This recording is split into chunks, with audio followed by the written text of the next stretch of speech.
इस वक्त रात हो रही थी और दोनों खाना खाने के बाद अपने अपने रूम में सोने चली जाती है। रिया सो जाती है। रात के करीब 2-2:30 बजे उसकी नींद खुल जाती है। उसे आवाज आती है किसी के चलने की, किसी की जूते की बहुत भारी आवाज, टक टक टक टक।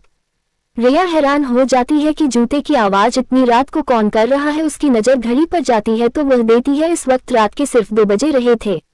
रिया सोचती है कौन है यार, यह रात की 2 बजे टक टक किए हुए हैं, कल सुबह ऑफिस जाना है, हद होती है। रिया आवाज को इग्नोर करके सोने की कोशिश करती है लेकिन टक टक की आवाज और तेज होने लगती है। ये टक टक की आवाज तेज होते होते उसे ऐसा लगता है कि जैसे उसके करीब आ रही है।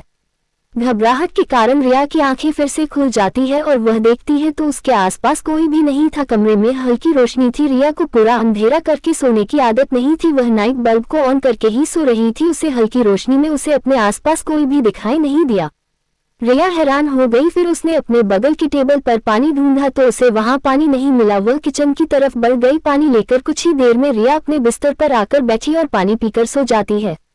रिया को सोने में बहुत लंबा समय लगा था क्योंकि रिया को बार बार ऐसा लग रहा था कि कोई है उसके कमरे में। उसे किसी की मौजूदगी का एहसास तो हो रहा था लेकिन उसे कोई दिखाई नहीं दे रहा था। उसे लग रहा था कि कोई है जो उसे घूर रहा है। हर पल वह किसी की नजरों के सामने है लेकिन कौन उसके कमरे में। जब भी वह आंखें खोलकर देखी थी तो कोई भी दिखाई नहीं देता था। यह अजीब सी फीलिंग रिया को अंदर तक सेहरा देती है।